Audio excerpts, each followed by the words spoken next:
चलिए हाय दोस्तों, मैं चंदन सर फिर क्लास 10th के क्रैश कोर्स में आए हैं और एक टिप्स भी लेकर के आए हैं। देखिए जो है जुनून, हौसला और अनुभव, ये तीनों को तर्क अगर लिया जाता है तो जुनून कहता है आपसे वे करवा सकता है जो आप नहीं कर सकते हैं। जुनून, मैं पहले भी बताया था कि इतिहास वही रचता है जो जिद्दी होता है। तो आपसे वे करवा सकता है जो आप नहीं कर सकते हैं। हौसला, आपसे वे करवाता है जो आप करना चाहते हैं, हौसला रहना चाहिए। और अनुभव, आपसे वे करवाता है जो आपको करना चाहिए।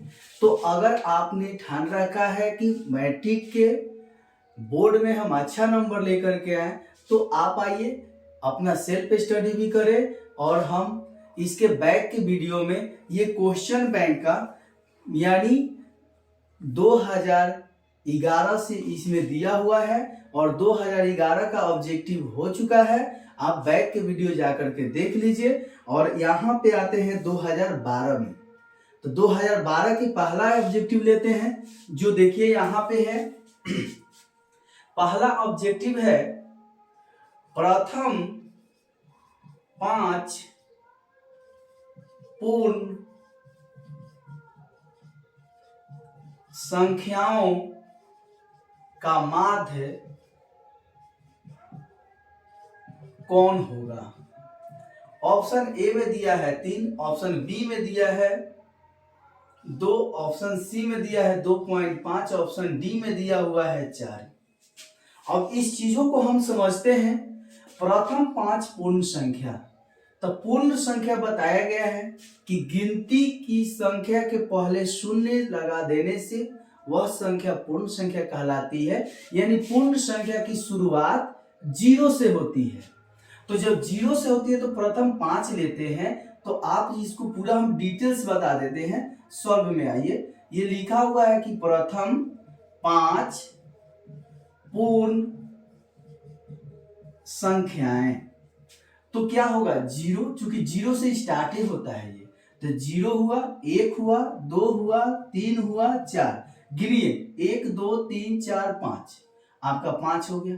बोला है 5 तो 5 ले लिए। अब माध्य कहता है कि सभी अंकों का योग बाटा कुल संख्या। तो इसका 0 + 1 + 2 + 3 + 4, यहां देखते हैं 1 2 3 4 5, तो 5 यानी सब को हम ऐड करेंगे तो आ जाएगा 10। 4 3 7 2 9 1 10 बाटा 5, यानी आगे आपका 2। Option number B is the right answer. आते हैं अगला क्वेश्चन की तरफ, इसको क्लीन करते हैं।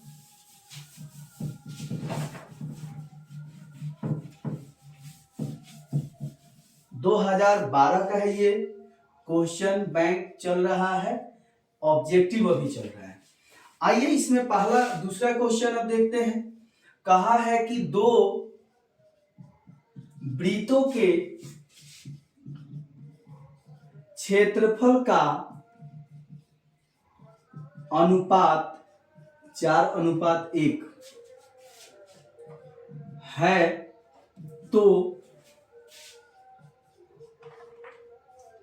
उनकी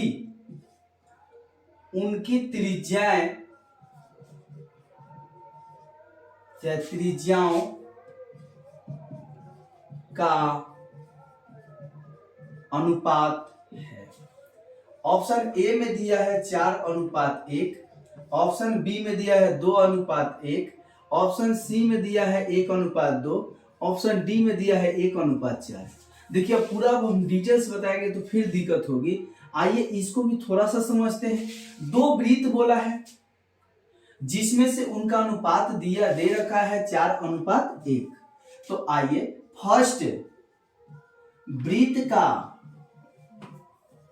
क्षेत्रफल बटा सेकेंड वृत्त का क्षेत्रफल, तो आइए ये 4/1 कर देंगे। तो फर्स्ट वृत्त का क्षेत्रफल हो जाएगा πr², सेकेंड का हो जाएगा πr², यानी 4/1। पाई से पाई कट गया। तो ये देखते हैं, देखिए आपने कभी पढ़ा रखा होगा a पर पावर m और a पर पावर, चाहे यहाँ पे b पर पावर m, तो ये क्या हो जाएगा, a बटा b करके हम m कर सकते हैं। तो उसी तरीका से ये दोनों हमारा क्या हो गया कि r का स्क्वायर बटा छोटा r का स्क्वायर यानी 4/1। तो अब हम क्या कर सकते हैं, तो r बटा में छोटा r का होल कर लेंगे, तो इधर हो जाएगा 4/1। तो r बटा में छोटा r इक्वल रूट अंडर, जब ये स्क्वायर हटता है तो उधर रूट जाता है, तो ये हो जाएगा 2/1, क्योंकि 4 का वर्गमूल इसका वर्गमूल। अब आप करेंगे क्या, तो यानी 12r छोटा r इक्वल 2:1। ये सब डिटेल्स में हमने आपको कराने नहीं आया है, लेकिन करा दे रहे हैं अभी। ये देखते हैं क्या, option number is the D number, right. अब हम लोग आगे बढ़ते हैं क्वेश्चन नंबर 3 के तरफ।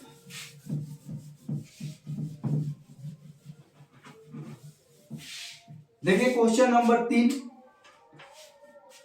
बहुत आसान है।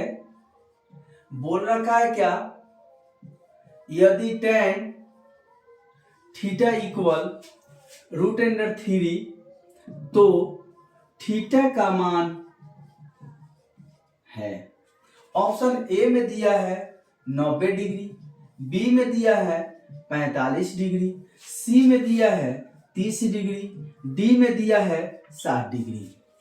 आइए अब हम क्या करेंगे कि सबसे तो पहले दे रखा है क्या कि tan थीटा बराबर रूट अंडर 3, तो ये tan के गली में खोजेंगे कि इसका मान कितने डिग्री के बराबर होता है। अब हम पूरा डिटेल्स बता नहीं सकते हैं कि ये कितने डिग्री का हो सकता है, हम केवल सब यही जान रहे हैं कि tan के गली में रूट अंडर 3 का वैल्यू होता है tan 60 डिग्री।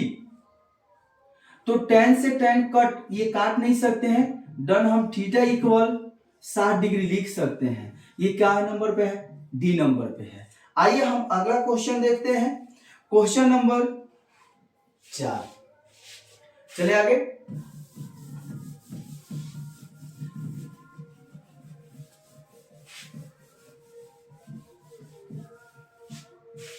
चार नंबर क्वेश्चन है, cos 60 डिग्री प्लस 1, फिर यहां पे cos 60 डिग्री माइनस 1 का मान निम्नलिखित में कौन होगा। आइए ऑप्शन नंबर ए में देखते हैं -2, बी में देखते हैं -3, सी में देखते हैं 3 और डी में देखते हैं 2। तो अब हम आगे बढ़ते हैं, ये देखते हैं, अब इसको सॉल्व करेंगे। तो cos 60 का वैल्यू क्या होता है, तो साइन जो 30 का वैल्यू होता है वही cos 60 का वैल्यू होता है। तो ये हमारा यहाँ पे वैल्यू को भरेंगे तो 1/2 हो जाएगा प्लस 1, फिर नीचे 1/2 माइनस 1। जब यहाँ कुछ नहीं तो 1, तो लघुत्तम लेंगे 2, तो यहाँ हो जाएगा 1 + 2 और फिर यहाँ पे हो जाएगा 2, तो 1 - 2। अब ये देखते हैं क्या करें, तो यहाँ पे देखते हैं ऊपर हो जाएगा 3/2 और नीचे जाएगा -1/2। ये कट जाएगा तो कितना आ गया, 3/-1, हम भाग देंगे तो -3 होगा। देखिए इसमें आंसर गलत दिया है, आंसर दे रखा है सी, यानी ऑप्शन नंबर सी, लेकिन ये गलत है, ये ऑप्शन नंबर बी आपका सही होगा। फिर हम लोग 5वें क्वेश्चन की तरफ चलते हैं। किसी को डाउट हो तो आप हमारे वीडियो के कमेंट्स में जा करके लिखिए और हम उस चीजों को दूर करेंगे। चलते हैं 5 नंबर क्वेश्चन की तरफ।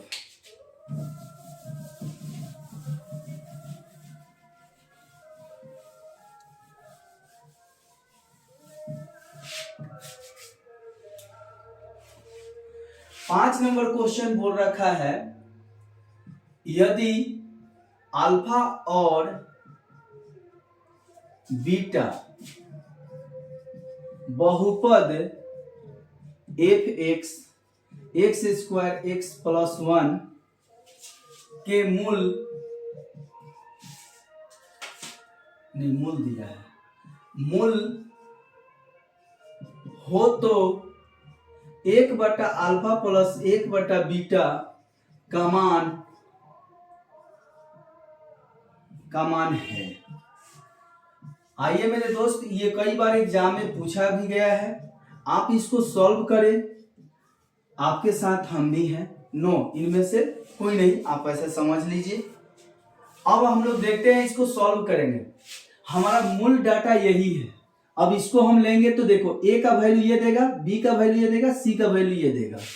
तो हम जब सॉल्व में चलते हैं तो क्या लिखेंगे, ए बराबर 1, बी बराबर 1, सी बराबर 1। तो अल्फा प्लस बीटा पहले निकाल लेते हैं, माइनस बी बटा ए, माइनस 1 बटा 1 यानी माइनस 1 आ गया। अल्फा इंटू बीटा, ये सी बटा ए, तो यानी 1 बटा 1 आ गया। अब हमसे बोल रखा है 1 बाई अल्फा 1 बाई बीटा, लघुत्तम लेंगे अल्फा इंटू बीटा, इससे भाग देंगे तो बीटा बच जाएगा, और फिर हम इससे भाग देंगे तो अल्फा बचेगा। तो ये आ जाएगा। तो देखते हैं यहाँ पे वैल्यू कितना दिया है, -1, फिर नीचे का वैल्यू क्या है 1, फिर हम इसको भाग दिए तो -1 आया। देखिए option number B is the right answer. अब हम लोग, ये सही है, अगले क्वेश्चन की तरफ चलते हैं। कहीं भी प्रॉब्लम हो आप हमें कमेंट्स में लिखें कि हाँ सर, और कोई चैप्टर आपको डिटेल्स पढ़नी है तो आप 10th के बुक के जा करके कोई भी टॉपिक का आप कमेंट्स में लिख दीजिए, हम आपको इजी वे पे पूरा डिटेल्स पढ़ा देंगे, कोई दिक्कत नहीं होगा। आगे हम चलते हैं।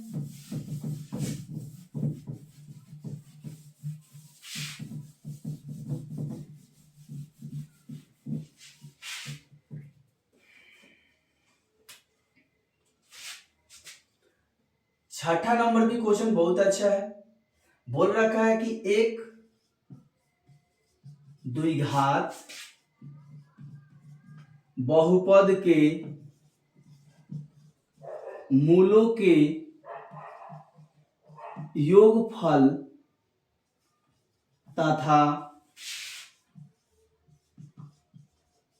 गुणनफल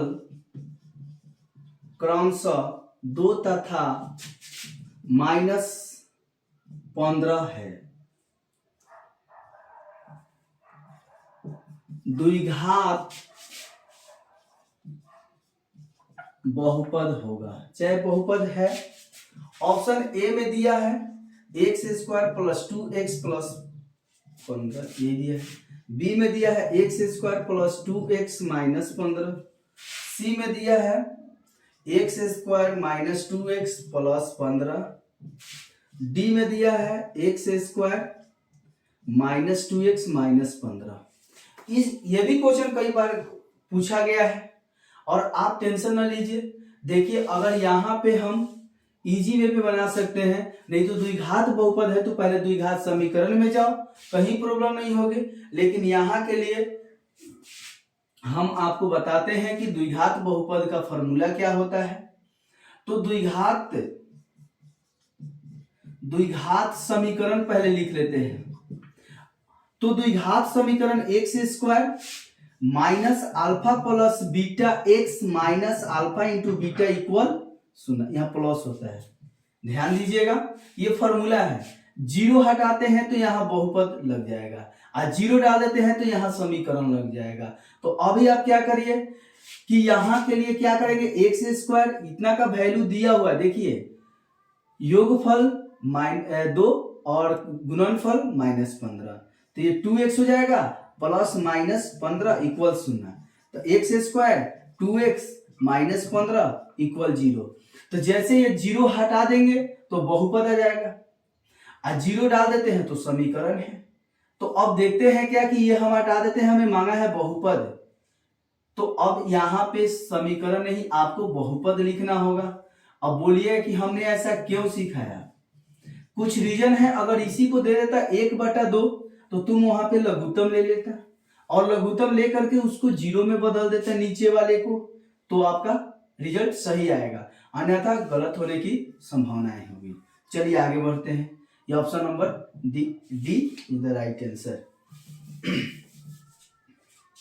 वीडियो को रोक करके लिख लीजिएगा, इस टाइप के जो भी प्रश्न है उसको आप इतना बार प्रैक्टिस करो इस क्वेश्चन को कि वो कोई भी अंक चेंज कर दे, आप आसानी से उसको बना लें।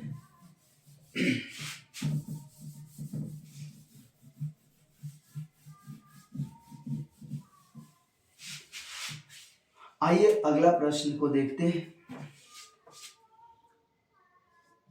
7 नंबर है, बिंदु Q से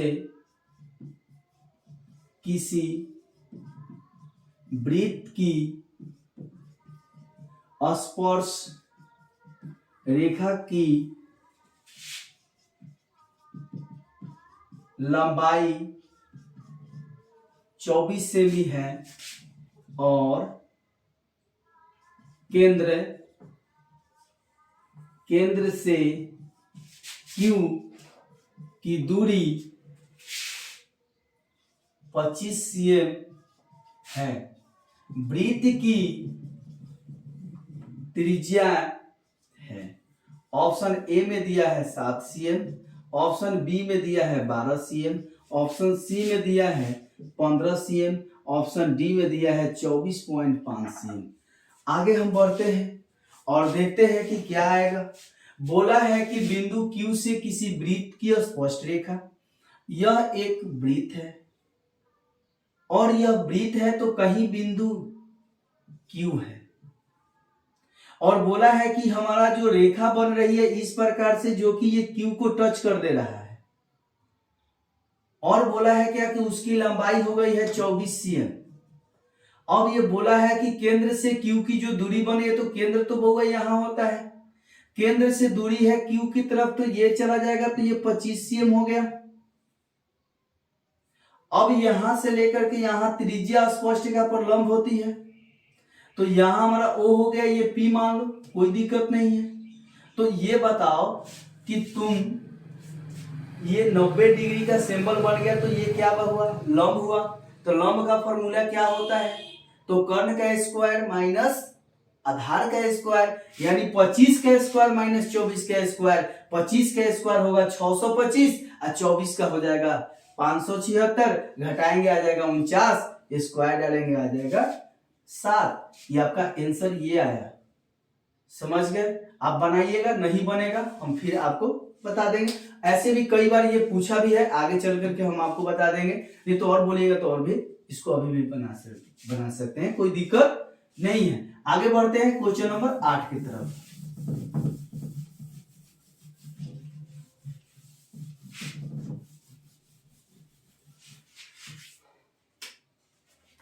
क्वेश्चन नंबर 8 और आसान है और ये कई बार भी पूछा गया है। आइए, बोला है -4 बिंदु -4 की स्थिति किस पाद में है। ऑप्शन ए में दे रखा है प्रथम पाद, पाद को चरण भी बोला जाता है, याद रखिएगा। द्वितीय पाद, सी में दिया है तृतीय पाद, डी में दिया है चतुर्थ पाद।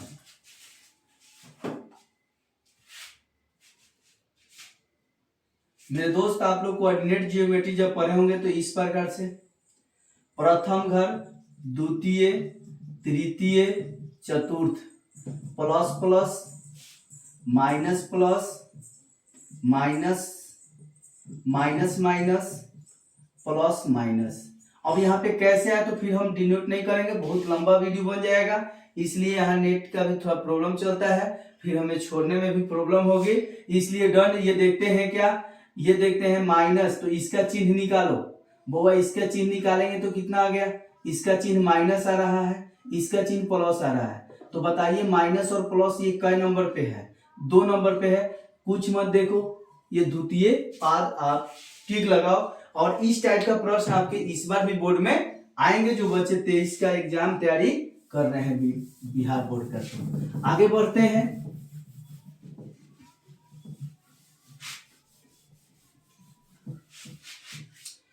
नौवां नंबर क्वेश्चन कहता है क्या कि निम्न में से कौन परिमेय संख्या है।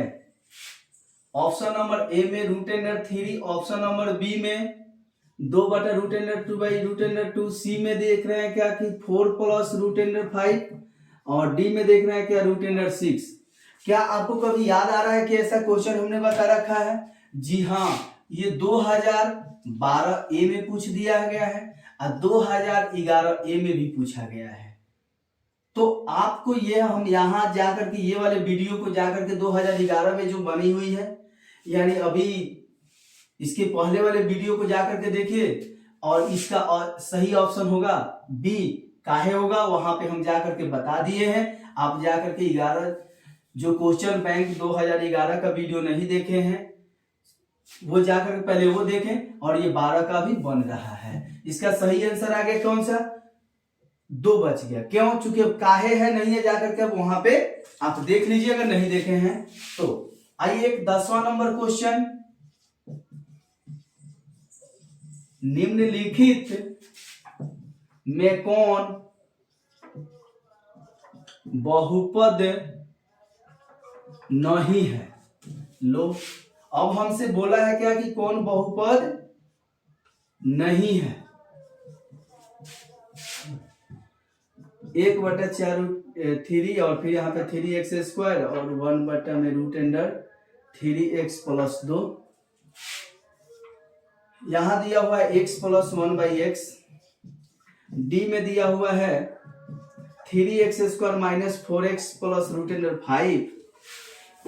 आगे हम देखते हैं, कहता है निम्नलिखित में कौन बहुपद नहीं है। हमें बहुपद नहीं है उसको चुनना होगा। देखिए इसके बदले में विरासत के रूप में हम आपसे मांग रहे हैं कि जो भी बच्चे 10th के बोर्ड के एग्जाम दे रहे हैं वह उनके पास ये वीडियो को शेयर कर दीजिए।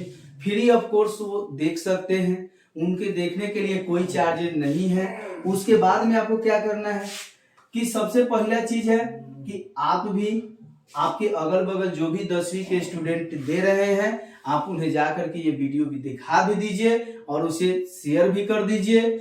आपको मतलब क्या कहें, आगे देखते हैं। लास्ट ये क्वेश्चन है आपके लिए, निम्नलिखित में कौन बहुपद नहीं है? बहुपद नहीं है पहचानने के लिए बताया गया है, तो ये बहुपद नहीं है। अब काहे नहीं है? आप जानिए ABCD का अक्षर ये बटा में है इसलिए बहुपद नहीं है। फिर हम मिलेंगे नेक्स्ट वीडियो में, तब तक के लिए बाय।